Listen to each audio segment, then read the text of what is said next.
Good morning. We believe the last bus is here and unloaded, so we are going to go ahead and get started this morning. Good morning, campers. Happy last day of camp. So sad that it's almost over already. We've got a great session this morning, but I've got a couple of housekeeping items for you first. My name is Sarah. I'm from the University of Northern Iowa, coming to you today from the programming committee. If you see the committee today, thank them for the great work. Tell us what you want to hear next year. That feedback is really helpful to us. To get us started this morning, we have got session 6B, value add, not add, marketing revenue programs. This is going to be a joint presentation, a little bit different style than what we've seen so far this week by University of Kentucky and Stanford here. This session will be recorded. You'll have access to this and the slides as we get home these next couple of days and weeks. We might not get to all of the questions, but these two lovely ladies would love to answer your questions. So catch them at lunch, catch them later in the day, follow up with them after if you'd like to continue that conversation. From here, we're going to head to our sponsors. So make sure you give our sponsors some love, see anybody that you didn't see yesterday, stop by and see your favorites again. They are the reason that we're able to be here. So give them some love. We'll give you some more instructions as we're headed out the door. But just thank them for all of the work that they do to help this come together. Without further ado, I want to introduce our two speakers. First, we have Christina from Kentucky. Christina is the Director of Strategic Stakeholder Events, Membership, and Administration. That's a lot of stuff. At the University of Kentucky Alumni Association, where she helps engage more than 300,000 alumni and stakeholders through membership programs, events, partnerships, and communication. With experience spanning higher ed, technology, and healthcare, Christina has developed a broad understanding of how organizations grow, from building strategic plans and cultivating sponsorships, affinity partnerships, and expanding non-dues revenue streams. Give it up for Christina. And rounding out our team here, we have Kara from Stanford Alumni Association. Kara has built a career in intersecting marketing, partnerships, events, and community engagement. At the Stanford Alumni Association, Kara helps reimagine organizations' partnership program, managing incoming partnership opportunities, and developing customized proposals that create value for both partners and the alumni community. She works closely with internal stakeholders and external organizations to build strategic relationships and enhance alumni engagement and support revenue goals. All right, I'm going to hand it over to them. We'll keep questions until the end, and then give it up for these ladies. Left it on. Good morning, everyone. If you're feeling brave, come on down. You're so far away from me. It's like I get what it's like to be a professor here. So we're going to talk about no takers on that offer. Okay, interesting. So we've already done our intros. I'm going to skip through that. And I am Kara Page. I came from industry at high-tech companies many years ago. I have a background in consulting. 2 boys, live in the Bay Area with those crazy boys. And I'm going to let Christina introduce herself for a second. Yeah, I think the bio probably said it all, but Christina, same kind of bullet points. And today we're going to talk a little bit just about what we're doing. Also just give it just a level set. We are using some survey information and trying to put it to practicality. So it's going to be a little bit different than what you guys maybe seen so far. So as we as Christina just mentioned, we're going to talk about the Stanford Graduate School of Business, the alumni consulting team. That is a total mouthful. So GSB, for the Graduate School of Business, runs a consulting team inside Stanford. They accept proposals from nonprofits, wink, wink. And this year they accepted the Stanford Alumni Association, or SAA, proposal to do our program that we had. So my manager and I are relatively new to the partnerships and advertising space. I also run advertising for Stanford Alumni Association. And we asked them to help us with the study. So we thought a lot of you in this room have actually participated and received the results as of last week. And we're going to go through some of those key insights that we found with the ACT team, or the alumni consulting team. And then, unlike other sessions, we decided to co-present and sprinkle in our school's information based on what those learnings shared and how it relates to perhaps your organization. All right, so to ground us, we thought it would be really helpful to give you an overview of what our university sponsorship programs look like today. In Stanford, we have two marquee sponsors as of this time. The first is the Stanford Federal Credit Union. And ironically, both of these organizations, which have been longtime sponsors for us prior to my time at the university, they renewed their contract, I'm really happy to say. And then the second sponsor, which is Stanford Medicine, Stanford Healthcare, the Stanford Healthcare system supports us in many ways, one being advertisers and some events that we do on campus. And moving into affinity partnerships, we have probably the usual suspects that a lot of you in the room have. So we have healthcare, we have some dental, vision, we have travel insurance, we have Fan Shop, which is one that is run across the university. So each of us take a slice of that, athletics being the other slice and the university itself. Then we have our hotel provider, HBC, which is a very kind of obscure travel partner, but the hotel deals are really good. And we try to highlight those to our alumni in different advertising campaigns as much as possible. And then the last is Avis and Budget, so for rental cars. So that's our affinity line. And then on the advertising side, I will say this is where we've experienced the largest growth this past year. I will share more about those numbers momentarily. We have print. We still run a print magazine 4 times a year. It is very well received. It is our second highest engagement activity at Stanford. We do our own surveys every 3 years. And this is self-reported data by our alums, 80 minutes on average spent on the magazine, which is incredible from an engagement standpoint. We also run digital ads, which are through 2 separate different newsletter chains, if you will. So one is called The Loop. It aggregates some of the different articles coming out of Stanford, which goes to about 170,000 subscribers. And all this can be found in our media kit too online. And then the Stanford Where You Will Live, or we call those SWILs. We love acronyms at Stanford. And then finally, we do 2 really cool ads that are just for Stanford alum and the Stanford community, which are called Author Showcase, which is highlighted into the Stanford magazine. 8 authors get highlighted, or if we have another full page, we do another page. Sometimes we have 3 pages of authors. We have a lot of people writing a lot of things in our community. And then this past year, we launched the Stanford Podcast Spotlight, which unlike the Author Showcase is a price point about $525, and the Podcast Spotlight is just under $1,000. It gets them a really nice bump, and I have some really cool data to share about one of our podcasters. And then event sponsorship, we have the Stanford Federal Credit Union just ran an event with us called Senior Dinner on the Quad, where we send off our seniors to this beautiful evening under the stars in our quad area, which is part of our historical part of campus. And they ran our game zone for us this year. So we had lighted up cornhole boards and special bean bags with their logo on them. And then finally, last but not least, wine. We're up by Napa, and we have a wine program as well.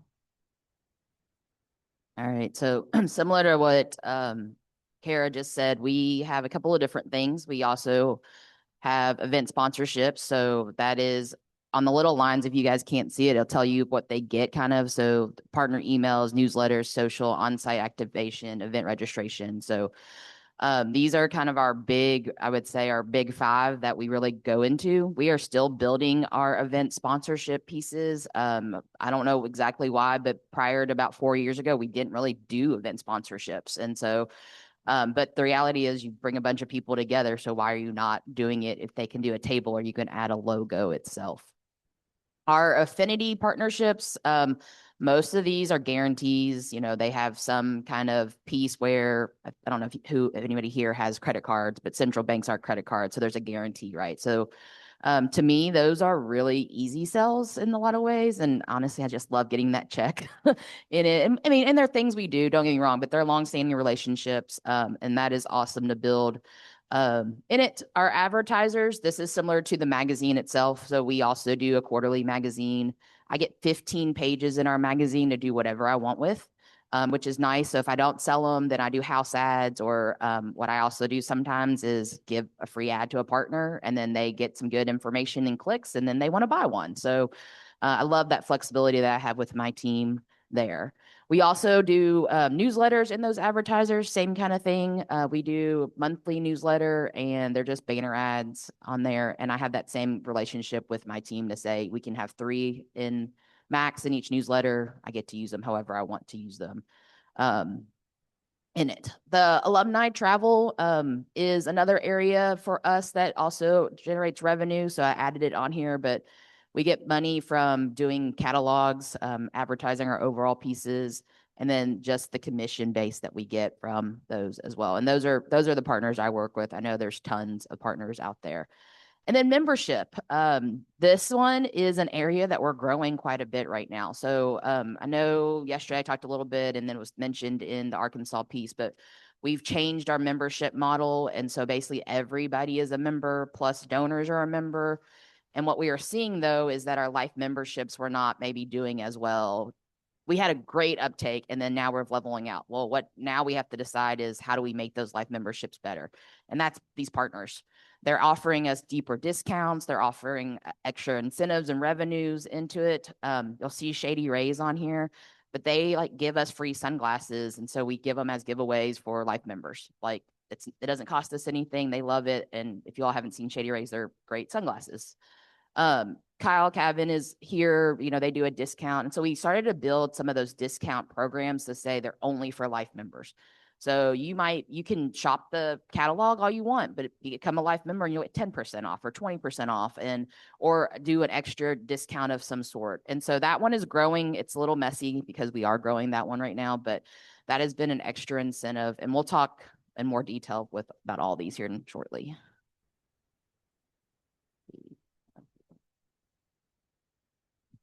Okay, so the alumni consulting team helped us put together this study, as I mentioned earlier. And we did have to apply for it. We were accepted, which was great. And it was basically our way to get data insights in order to rebuild our partnership program. And it's thanks to people like you who participated in the study to help us bring this together. So first off, we had 2 components to this, which the first part was a qual study where we interviewed people. We asked a series of questions that we came up with. I'm going to be focused on just the quant part of the study, which we finished in April of this year. We had 2 team members, which was Stephen Risky and Greg Tucker, who are both MBAs from the GSB, the Graduate School of Business. And our background was to reach out. We had 16 universities participate, both public and private. The next slide, I'll share the breakdown of that. And it was around looking at how you are responsible for partnerships in your areas, in your universities, and 55 questions. So it was a pretty long survey, but it took about 35 minutes. So the key findings, these were the 6 that bubbled up from that study. The first is that revenue is stagnant, but the optimism runs high. So we are a very optimistic bunch, despite the fact that 75% of the programs have been flat or declining over the past 3 years. So nearly 70% of us are very optimistic that growth will happen in the next years ahead.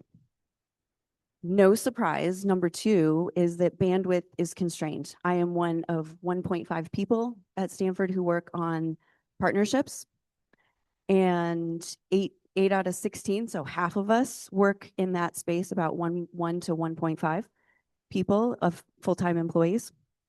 And this is basically the single biggest barrier for us to increasing our scope. But I have some good news about that. Headcount alone doesn't predict revenue outcomes, and I'm going to share a little bit about that later. The infrastructure piece, which I was very interested in, and the ACT team probably tirelessly heard me talk about this. They're not in the room, so I can say that.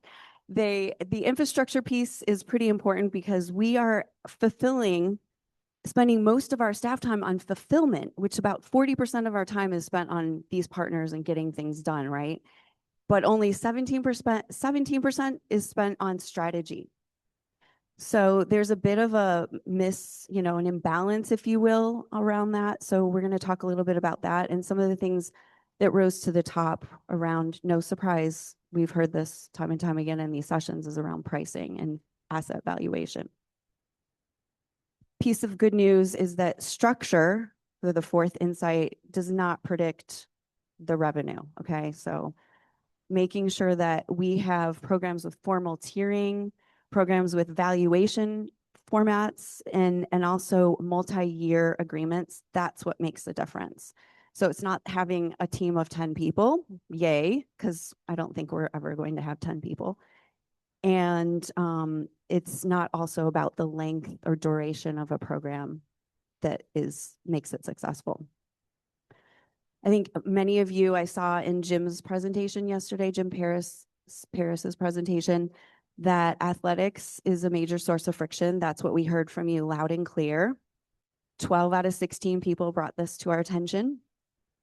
And 63% say that it's at the core of conflict. So hopefully that's somewhat validating for you if you're sitting there going, oh my gosh, yes, I can relate to that. And then finally, the piece of hope and good news is that this community is ready for action. And if you haven't met Jim Paris, you should meet him today. He's here. He's running a campfire session, which meets to talk about these issues with regards to sponsorships and business development pieces. So you might be very interested in joining those monthly calls. Okay, now diving a little bit further into the data, we are not going to cover all of that data today because we won't have time to do that. But Christina and I pulled out the slides that we thought would be most relevant to this group. And we also have an appendix at the end, which you're welcome to review at your leisure.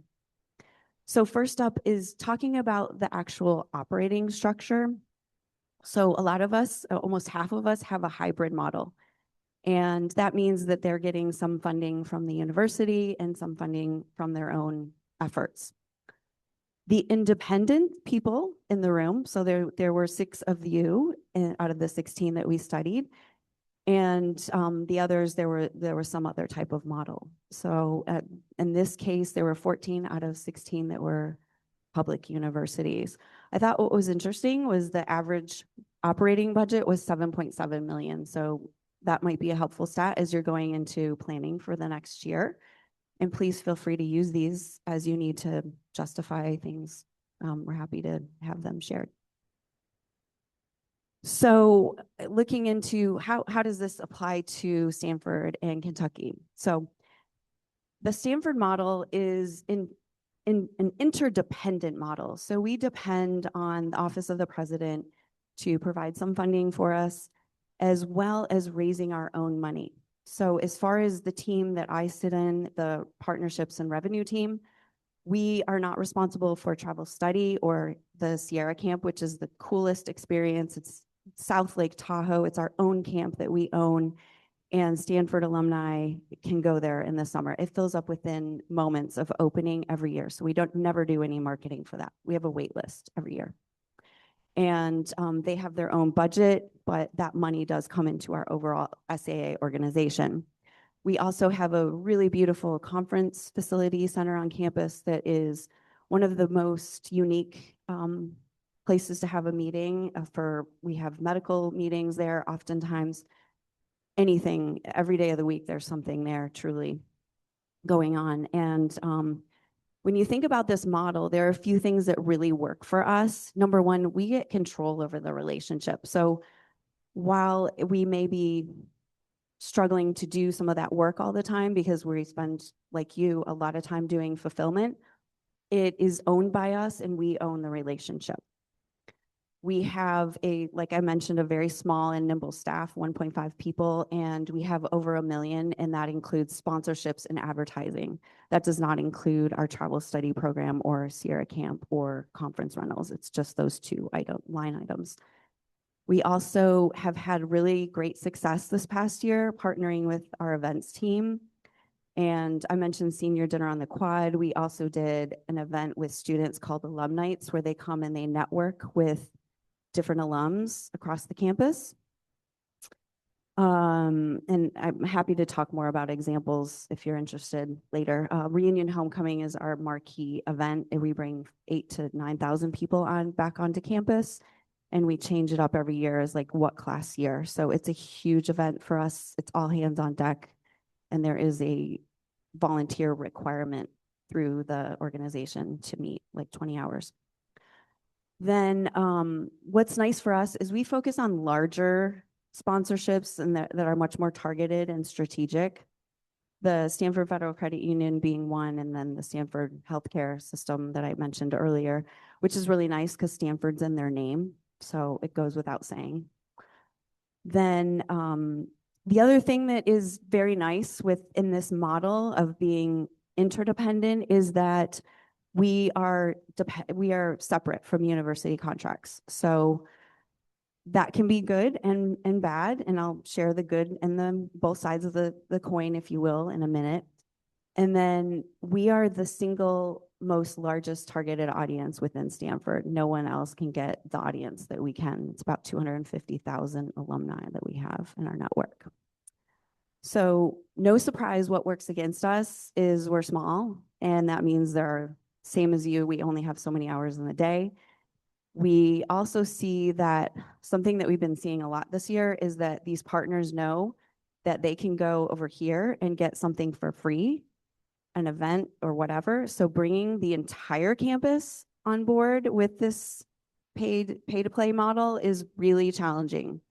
I won't call out my partners because they do a lot for us, but they have their ways, and I highly recommend getting all the people internally on the same page, which is no small feat. And the final thing is teams give away assets for free. This happens a lot. You have to really watch out for this one. I was pitching a internal advertising package, and someone went and did a free ad for this person. So that was a little challenging. And so just look out for those things and try to get your own house in order as much as possible. And I know that's no small feat when you're one person or 0.5 person or whatever you are. So I'm going to turn it over to Christina. Okay, before I talk through mine, I'm curious how many people in this room basically you or your team sell everything yourselves? Okay, the majority of you guys. How many of you guys are in a model where you have like your JMI, Learfield, marketing department like that, and you can both sell? Okay, a little bit of both. Okay. And then how many people, somebody else just sells everything for you guys? Okay, interesting. Okay. So the Alumni Association at Kentucky is a interdependent model. So we get funding from UK. We still have the 501(c). When it comes to the actual selling of inventory, though, we're that middle model. So I have inventory that I can sell, but JMI, which is our marketing, sports marketing people, they can sell our inventory as well. And as the summary was going, what I will say is I feel like when we were reading some of that and going over it, I'm a little unique. We grew 33% last year on our revenue. So that was awesome. We've already hit our goal for this year, and we're 10% ahead. So when we're saying it's doom and gloom or looking down, we're not feeling that right now. Also with the athletics, and people are worried about athletics is bringing us to the table. I mean, that's the reason why I've hit my goal already. I got $100,000 unexpected dollars that I didn't even think I was going to get, because athletics brought me to the table and we signed the contracts with them. So take that for what it's worth. When anything that I'm saying right now, that partnership is awesome in it. So for us, like I said, we have the ability to sell whatever we want. That's our inventory. And then every year I give that same prospectus to our JMI folks. And then we have conversations about it all and what's happening. We have some templates in it. It says one dedicated staff here. I'm the dedicated staff. So however you want to define that, in it. And then when I say additional selling staff, that's the JMI team that I'm talking about. They're the teams that's helping. We have some event folks that try to sell. They're not good salespeople. They really are not. They're like, we need to cover the drinks. Let's sell this. And I'm like, no, we're not covering your drinks by blowing a, revenue piece of that. So the big change and why I think we are doing better now is we decided we're not doing the one-off sales pieces. We decided that it's not worth our time unless you are getting either a multi-year deal or you're getting at least 5,000. Like when I first started, we were selling things for $250. It took more time for us to get all the inventory, get all the things than that $250. And so you'll see in here that we started doing multi-year contracts. Almost all those partners on the front end, they're at a minimum of a 3-year contract with me. And every one of those partners that are like in the commission base, there's a guarantee. I don't do anything unless I get a guarantee on that. And again, the guarantee is at least 5,000. Now in renewal cycle, we'll see how well that works because some of these I'm not hitting that actual amount, but we're having good conversations. We're getting the branding out there itself. And so we just kind of changed a little bit of that model. Again, JMI is awesome for us. They actually, I've been here and actually right now he's texting me about another proposal. But that's good to have that relationship to say, hey, would you be able to do this? We are doing it. The really cool thing that just happened to us, I think 2 weeks ago, is we announced a large partnership between the academic side, alumni, and athletics. And we got a huge splash because, athletics just honestly gets more people following them than us, the press releases, the conversations. And then I had 5 other people reach out and say, we saw that this company's doing it. We can't afford a JMI price, which nobody really can, but they could probably afford the $5,000 price. And so they reached out, and hopefully when I get back, we'll continue the conversations but that press release gave me more opportunities that I didn't even know that was coming. So in this model for me and that partnership with athletics, the prospecting is coming to me. I'm not actually doing a lot of prospecting. I mean, when people, here going to conferences, things like that, but that's been a really cool opportunity for us in this hybrid model. Now, talked about a lot of the positives. The negative though is that it's still hard because you have another person helping you, right? Technically helping you. Like right now, as I'm literally, I don't know if y'all saw me looking at my watch, I am getting text about a proposal. Well, they're trying to move really, really quickly right now. Well, I got to still figure out if it's a partner we can use. Do we have conflicts and those kinds of pieces? And so sometimes that timeline is not on you, it's on them and what they want to do because they're negotiating these bigger deals. Also, when you actually see the bigger deal, you realize how much little bit you're getting that comparably. And that kind of stinks too, because you're like, well, could I have gotten more if I would have done it myself? But then then for me, I outweigh that I didn't have to negotiate that. I didn't have to do it. I didn't have to have that conversation. I didn't have to go to 25 meetings. I didn't have to find the person, and I still got my cut. And most of my JMI contracts are 15 to 30,000, 3 to 5 years for me to attend a couple of calls and we do the fulfillment, but how awesome is that, right? Like I'm not having to do all the other front end of it. Also, sometimes you get told what to do. So even though we have a few things, and because of this past year, we grew so much with JMI, they are now coming to us and saying, hey, we're out of, magazine, for example, I have 15 ads. Well, I have some bigger partners, so we're out of ad space technically in some of our magazines. Well, they want us to go 16. They want us to go 17, right? Whatever that is. And so we have to have those conversations. And so sometimes that's hard because I know they mean well. I want that money because who doesn't want the money and who wants to turn it away? But sometimes we just get deliverables and they're like, hey, I was actually just talking to somebody that they pitched the wrong numbers to a company of what we were doing because we've changed the way we do email sends. We're no longer sending partner emails at the full capacity. We're doing it in Engaged. Well, that got messed up. They didn't realize it, so they were pitching that out. Now, we had a good conversation with them. They're on board now, but the first several conversations, they were expecting us to do that full capacity, right? So, but for us right now, it's working well. We'll see in the future if this working against us goes down the negative way, but I'm really liking the increase that I'm getting in this hybrid model itself. So.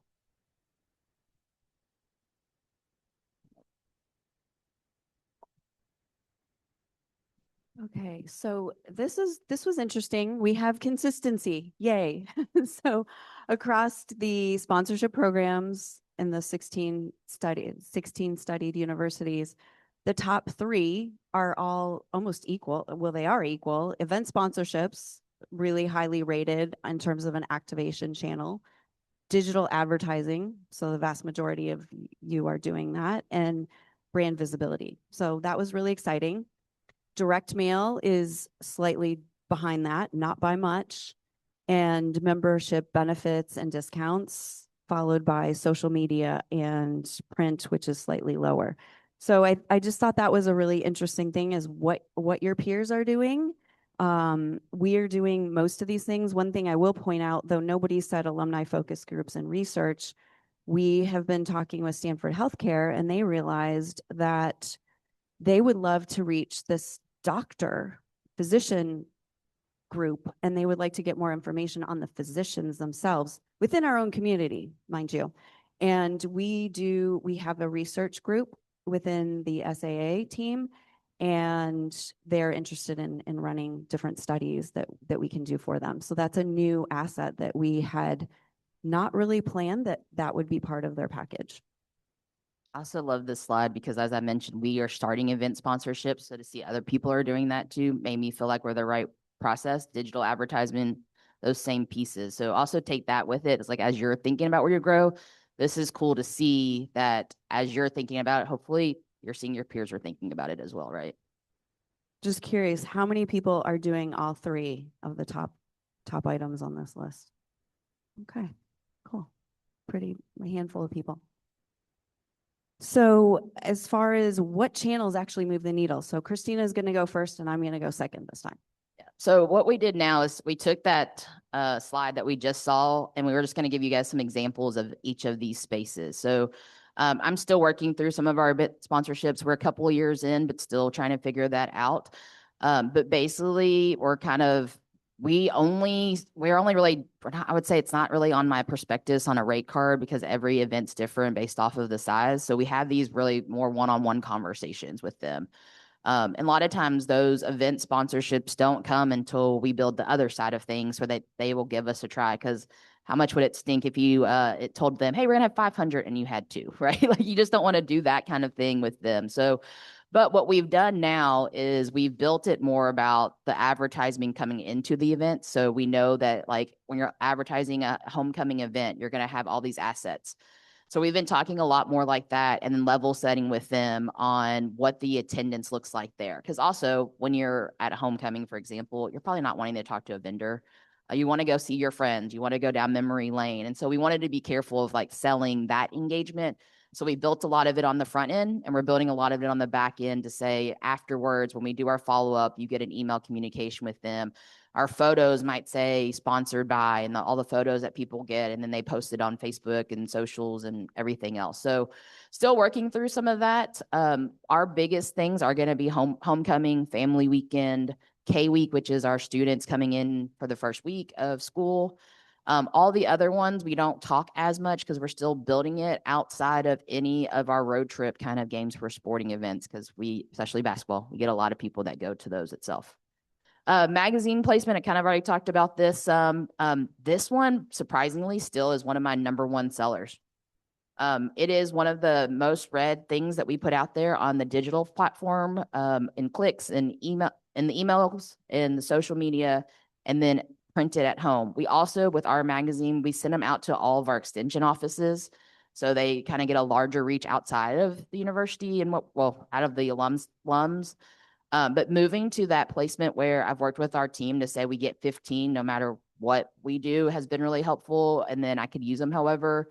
And that has built a ton of good rapport internally, because now they know what I'm coming to. Then every quarter to say, what am I doing? What am I selling? And then also because I've had the ability to use them as either make goods or build new relationships, give us a try kind of piece itself. And then members and benefits, discounts. This one we're still watching. The revenue is actually doing really well for us, and we just put them on our website. Most of these commission-based pieces, like I said, have guarantees, so that's really nice. So I'm able to count on that. And then anything above that is extra for us. But we have basically a member page that they all go on. They get a logo, a little blurb, link back to their pages. We feature this in for every one of our newsletter. There's a little like member block, and so we feature one of those in there. And then when you're a new member benefit, you get a dedicated email. Again, all that stuff's very digital, so we're not spending anything, and it's all coming back in. And what we're doing with that is like actually been building stewardship plans with the dollars that are coming in. So we kind of utilize that in a different way to build the bigger base, to hopefully get more people that buy the memberships, get the discounts, and build a different revenue stream. So streaming of revenue of the actual commission, but also hopefully growing our life memberships on those. So generally speaking, Stanford is all about leveraging the assets that we currently have. And these are, with one exception, which I'm going to share hot off the press, something new that we're doing this year. And there's probably people within SAA who don't even know this yet. The advertising channel, we really crushed it this year. It was pretty awesome. And this is, keep in mind, this is my first year at Stanford and my first year in higher ed. So I was pretty happy with this. Print advertiser calls me up and says, "Hey, Kara, I just want to tell you that our ad really performed great. In fact, we had 70% increase in downloads for our thing." So that was really cool. And I use that in my email for prospecting with different advertisers these days. The digital space grew exponentially. So there were a lot of different assets out there that weren't being leveraged as much as they could be. I'm a huge proponent of Airtable, by the way. If you want to talk to me about that, call me sometime. It's my favorite thing to talk about. And the reason why I was able to grow that way is because I'm relying on Airtable. There's a ton of automations you can do, and it makes me more than one person doing advertising for the company, for the organization. So we also increased the inventory for our Stanford Where You Live. Those are our regional newsletters that go out. So they're varied by how many people subscribed in those regions and how many alums we have. There was a lot more proactive selling. And there's this thing called the SRDS profile. Super funny. It is the database for advertisers. So we're in the Ivy League network, which is a combination of different Ivy League magazines. And the Ivy will sell our advertising space on our behalf. Obviously, they take a cut, and that allows an advertiser to go into all those different magazines. But SRDS is the place where all of the advertisers go to search for where they can advertise.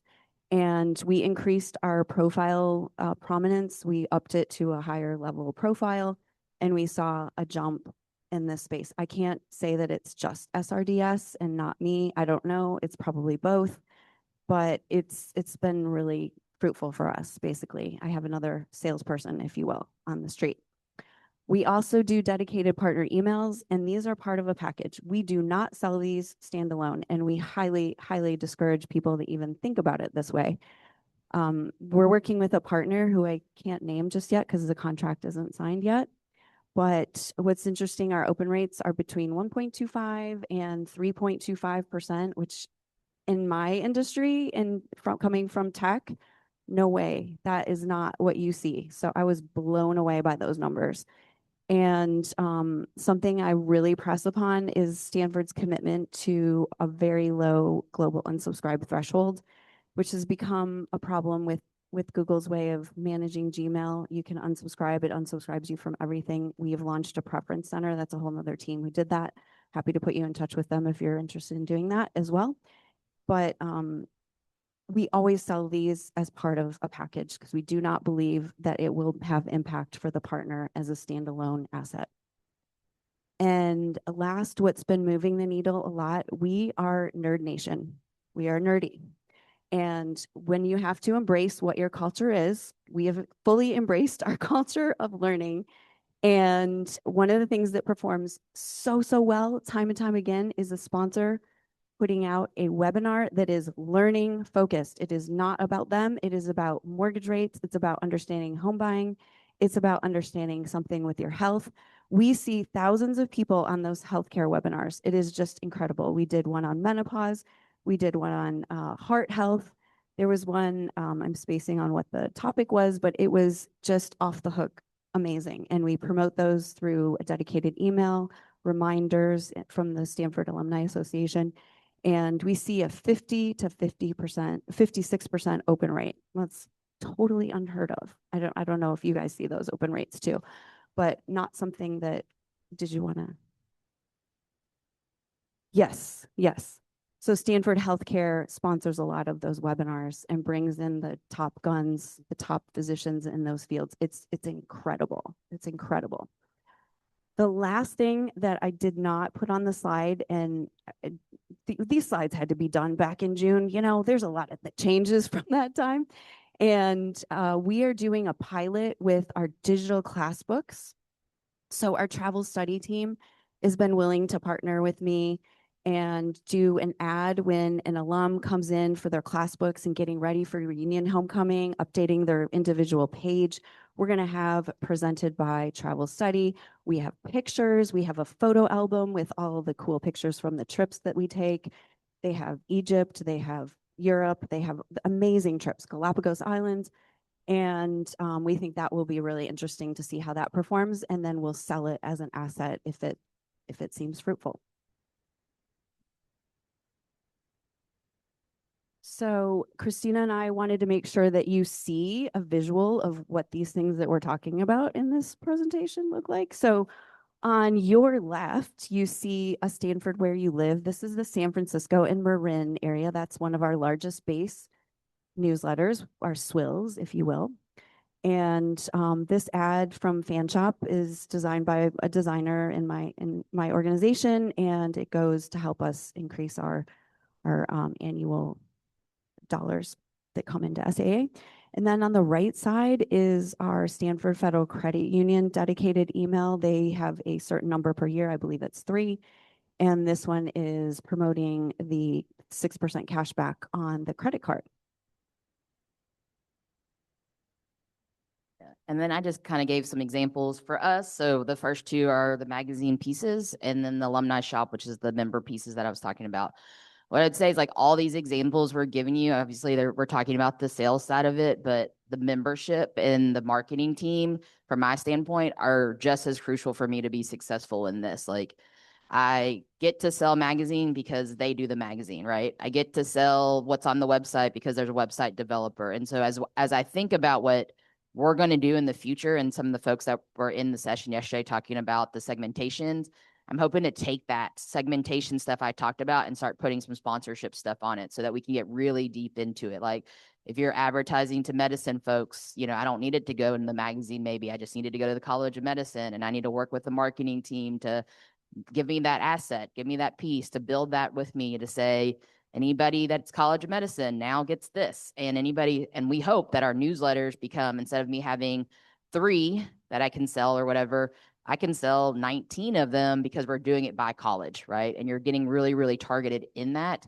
and you'll get more leads. And I talked a little bit about that yesterday, of like, when we started getting more target, our open rates were getting better, our engagement was getting better, the follow-up conversations. And so that's going to, for me, these are great, and what we're doing and they're getting successful, that's going to be the next thing for me, is really getting down with my marketing team, getting down with our technical team, and say, how do we start building those very, very direct asks, very direct opportunities for them? Because for us, we're starting to run out of some inventory, and that's going to be the next way to do it. But because those rates were high, the open rates, the click rates, that engagement, we're going to build that. I don't know we'll ever get away from doing the magazine, but I can also see us doing a promotion to the alumni shop, and you clicked it, but you didn't follow through and do your checkout. Now you're going to get another email that says, hey, we saw you have some stuff in your cart.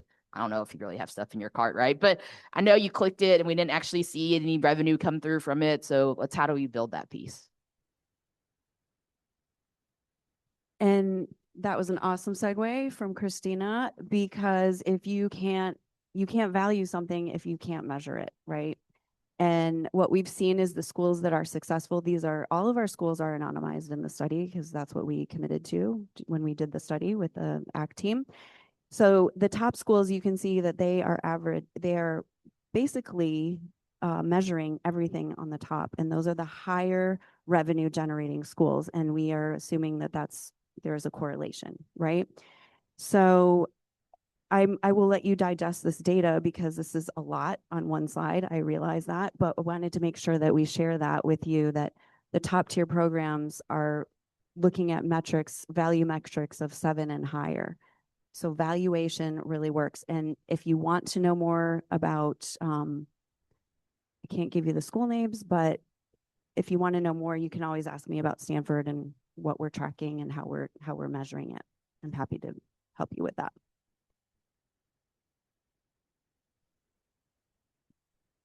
All right, sorry. Okay, so other things like as we've talked about selling and advertising and what's left, some of the things that I think kind of would say is that it's not about the quantity, it's about the quality, right? So if you put a logo on everything that you possibly can, people are gonna be mad, right? Your donors, your alums, everything like that. So we do have a couple of like hard caps. So we dedicated partner emails. We only do 2 a month. That's probably more than what we actually should do, but the inventory is needed right now. Like I said, the maximum ad banners itself. So in the Ease newsletters, how many banner ads we can have. Obviously, you don't want it like 7 down and you can't see anything, or they're everywhere in the middles and the blocks itself.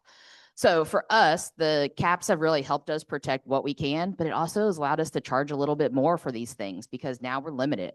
Instead of saying, yeah, we'll put it on that. Yeah, we'll do that. And then we decided to just be selective with who we actually use. Because as much as we want the dollars, if they're not a good pair, walk away from them. From the folks that know me from the travel, they know that I just decided that there's some vendors not worth working with because either they weren't doing it the way I wanted, I was getting complaints. And so we walked away from that. And we do that evaluation every year. So almost every one of our contracts has a 30-day opt-out on either side in it. Luckily, I have not had to do it, but it gives us the flexibility that if a partnership is not working, even if we're in a contract, we can opt out of it. That is a little scary on the other side that they can opt out of us as well. But at the same time, if they're not the right partner, that's okay. So we try really hard, and why I'm already at the goal is that we did all of our renewals in May and June. We had those conversations. So going into the fiscal year, we know where we're at, how much money we're going to have to make. It doesn't mean I'm going to stop selling because I've hit the goal. I'm going to keep going, but now I have a lot of flexibility right now to be done with that. And it's because these 3 and 5 year contracts itself. And what we also do is because our marketing department and I, the director, we talk all the time and we make sure that this inventory makes sense. And not only did it sell well for us, did it make sense on the execution side of it? Was it easy for them to do? And so also, as we secure those partners, we also have that conversation to say, hey, we told you we needed a week in advance. You didn't get it to us. You got frustrated with us, but we need to have these conversations. Or, hey, you got mad at our marketing department, or hey, whatever that is, I have those conversations to make sure all of that runs smoothly. So going into every year, I have a team now that says, okay, we know that AMBA is going to send these emails each month. So then we will plan that these other ones don't go into it. So we have all those conversations. Or, hey, the email in May did not go very well. Let's look at the data and see maybe why. A lot of times emails in May don't go well because you got graduation and we have Derby, right? So that becomes a little bit of a conflict of nobody's paying attention to anything that we're sending. So I think for us, as you create this, make sure you're adding the value of the exclusivity and make sure you're having the right conversations with your teams to say, okay, we've had too much or doesn't work or this timing doesn't help, and then build that out. So almost every one of my partners right now, I could probably tell you exactly, not the date, but the week they're going to send their email, the week they're going to get their magazines to me. And so now we have basically a fulfillment calendar that my team, my membership team, the marketing side, all has, and we all execute on it. We use Asana, so it gets in there, and that's really nice pieces. So I just think about that as well, not only on the sales side of it and worry so much about the pricing and your revenue. Think about what you're doing on the marketing side and overlay that on top of all your other marketing pieces itself. So like your homecoming marketing, your general pieces, membership asks. As I mentioned before, Stanford is really stringent on the global unsubscribe rate. So I'm going to be doing a fan shop football email, and I have to cut the list down because we had a number of unsubscribes last year. If we don't have subscribers, we don't have people to market to. and we can't ever talk to them again because they unsubscribe from everything, even though they just want to unsubscribe from that email because of Google. So that's really, really, really important to us. As frustrating as it is sometimes in the marketing side, it's the real deal. On the strategic side, I am really happy to say we have an alumni partner who's work in progress right now, and they really understand this 360-degree marketing, which I have been advocating my whole career in marketing. It's so important that the partner already comes with that perspective, so you don't have to sell them on, no, it's not a good idea to do a one-off partner dedicated email. It's much, much easier for them to get on board. And this partner, we cannot wait to activate them. They have been a true delight to, I hope all of us get more, like 5 to 10 of those this next year, because it's wonderful. Then on the performance tracking, obviously really diligent on this side of the house and being able to track things. I put the onus on the partner and making sure that they have the right tracking URLs in place. Particularly the magazine advertisers are really important for them to do that. If they have an ad, making sure they have their tracking URLs in place.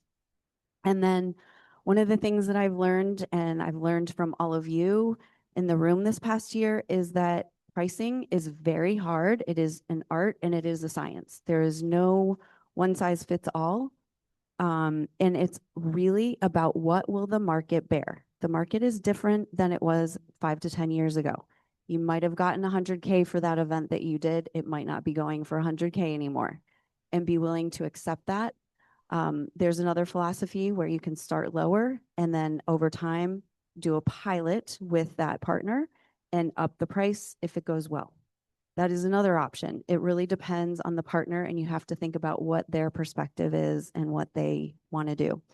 In our global unsubscribe rate, as I mentioned, 0.07, really, really stringent about that. And in every single newsletter, we do not do more than 2 ads. Usually in some of them, it's just 1, but that exclusivity that Christina was talking about is really rings true for our culture as well. And I would say all the things that Christina talked about really are important to Stanford as well. It's that I needed to talk about something slightly different. And we have about 10 minutes. So I'm actually, there are, I think, 4 more slides and they're very data heavy. So we're not going to go through them. I'll flip them as we maybe answer some questions for you, but you guys will get these slides. There also, I want to say, like 10 other slides at the end of it, the appendix. Like this survey that Stanford did, I think was 32 slides. So it has a lot of great information. As I was building it out, I was talking to my team about some of this, and that data is really helping us drive through it. So I would highly encourage that you guys download this whenever you guys get it and just read it. Some of it's just quotes. Some of it is actual data points in it. Sorry. Some of it is just the pricing and how they're doing, how they're working with athletics. So just like I said, I think it's probably better maybe for us to answer a few questions than continue down some slides. If there are no questions, maybe we go back to it, but are we good to maybe do questions?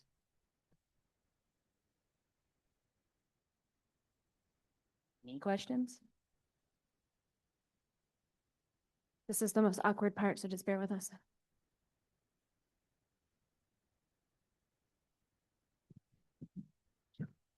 I'm curious about the unsubscribe threshold you mentioned, and then how you, is that something that you're reactive to? Like if you send an email and it reaches over that for a specific dedicated partner email, you say, we have to change the audience in the contract. We're not going to work with them anymore. Or how do you manage that? Great question. We try to manage it ahead of time. So we have a lot of historical data at this point. These are not new partners. And the partners that are coming in for, let's say, other events that we already do, because we like partners to come into things we already do. We're not creating new things, generally speaking. We watch those unsubscribe rates and we try to understand why they're happening. We also do extensive surveys after everything we do. So every webinar gets a survey. That is standard operating procedure, and reunion homecoming, of course, is no exception. There's always a survey at the end.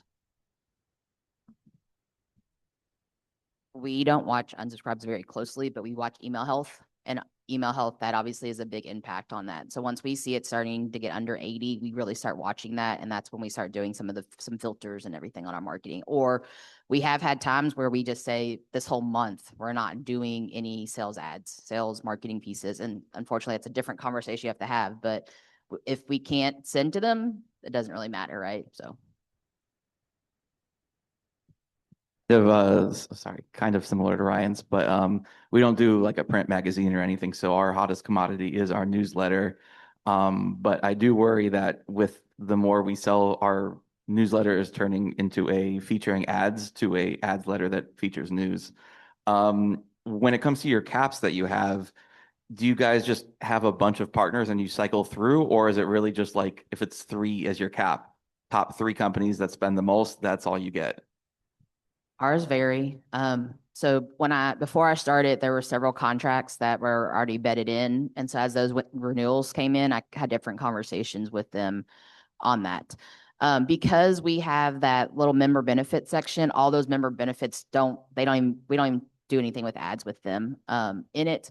And so I hope next year we'll be able to be more strategic about what ads go in. But right now we're just kind of fulfilling on some of the contract pieces. But the new partners are getting the member benefit pieces.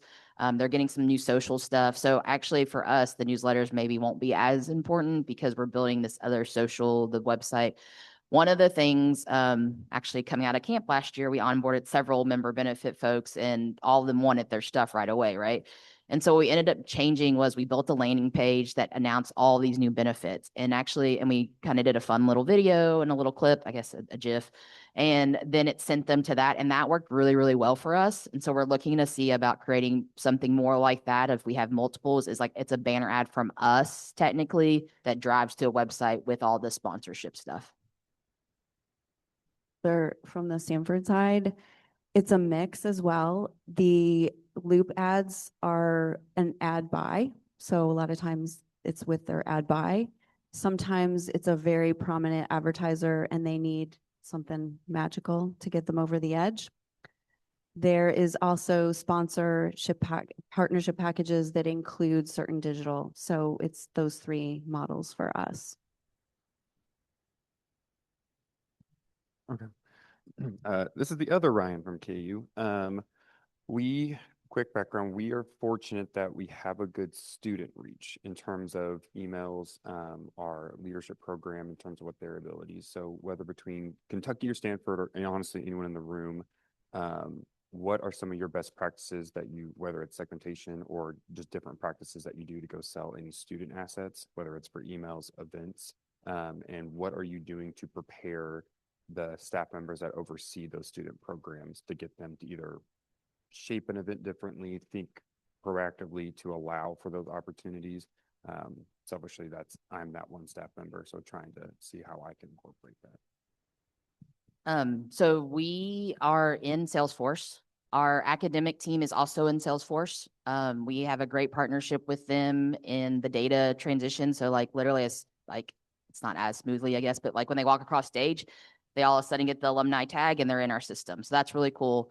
Also, the marketing cloud systems are the same. And so when I'm talking about JMI specifically, when they pitch student stuff, they pitch the alumni stuff. So we're a part of that whole entire, I would say, process in it. And we also host the first big event every year for school for students coming back called Wildcat Welcome. We also do first day photos. And so our team basically, it's probably not the answer you want to hear, is we get a cut of that because we're fulfilling on a lot of that, but they're selling it and they're building it.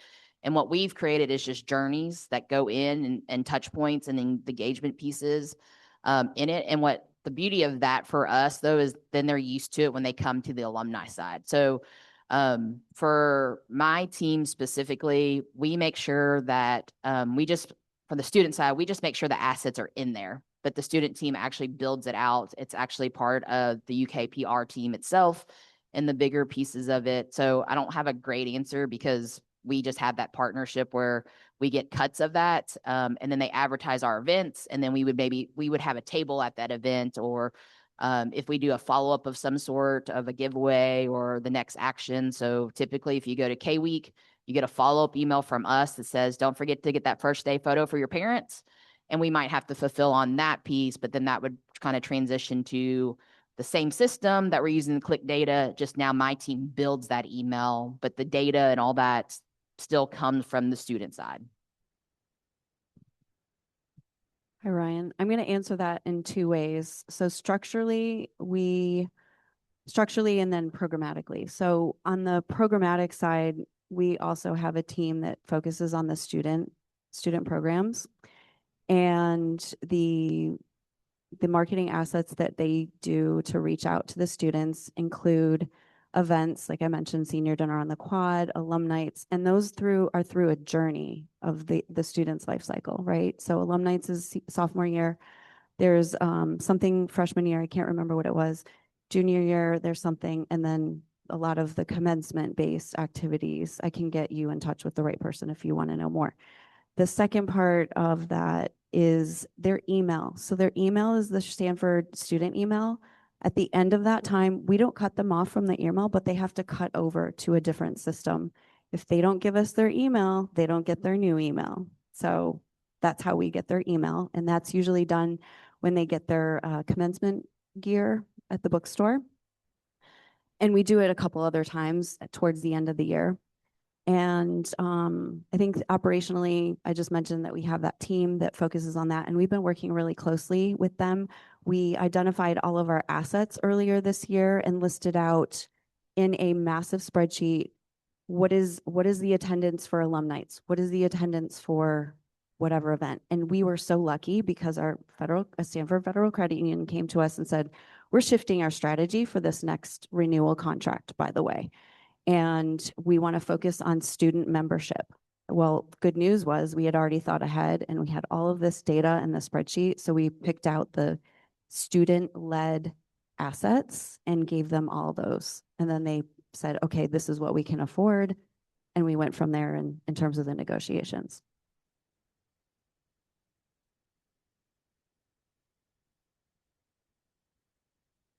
Oh, okay. So have you all found a way to really capitalize on how you can really bring in leads from your board or other alumni that are involved in with BizDev being such a new space for alumni associations? We really need to make sure we all have such a unique alumni base, specifically those with corporate influence. How are you really trying to engage them in your unique model? And Christina, I know with your JMI partnership, you were saying that you actually don't do a lot of the prospecting now, but how are you also balancing that with some UK alumni who could really? So we right now are looking at building a business directory. We have Wildcat Network tool, and we're still in the process. That position, we've had so much turnover in that position, we haven't really spent the time, but hopefully we'll get somebody in and build that. And I think that will be some good leads. I don't have it conveniently, but I'm happy to share this if anybody wants to reach out. We provide these kits to our board and our leadership advisory councils and our club leaders. And it's twofold on it. It is help us advertise for events, but also help us with business leads. And we give them information. And that updates every year. So these kits are for them, like who to reach out to, what does inventory look like, where our sell gaps are. And that helps us build that because they're talking to folks and they're saying, oh, you should do this. Oh, also, I attend so many events, honestly, and I have good conversations with folks and I hear about what they're doing. So even though I'm not like maybe actively doing it, just like here, like the hallway conversations, I take a lot of those leads.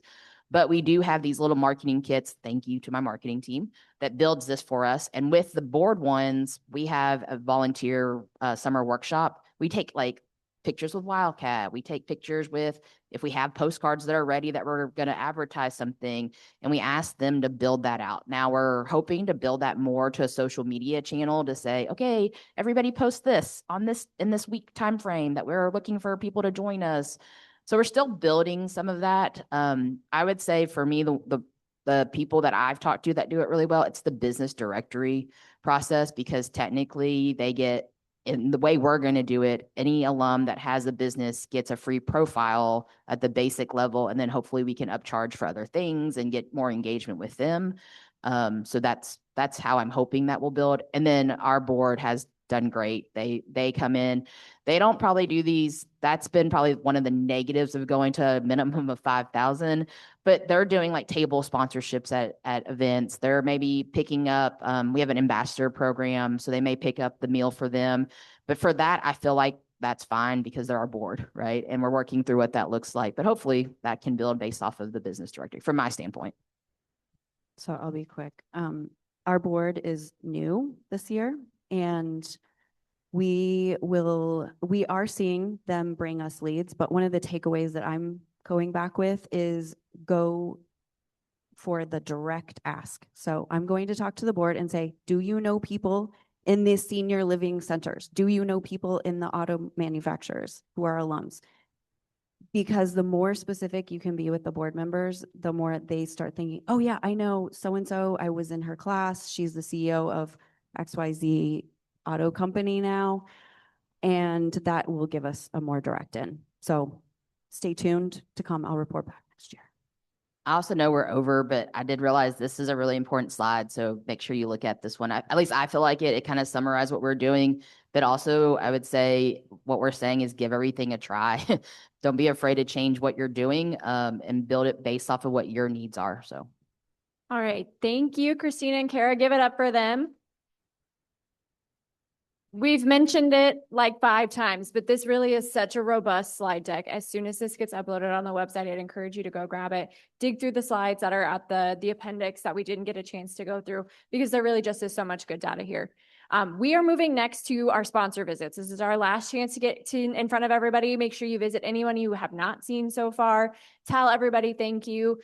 Even if they're not a great fit for your organization, stop by and help continue the work that we do here at camp. You need to be back in this room at 11:40, 30 or 40, check your app, for sponsor drawings. So we're going to come back here in a little bit before we move on to our next couple things. So you've got about 90 minutes to go. Hit everybody up before coming back to this room at 11:30/40. 11:40, back here.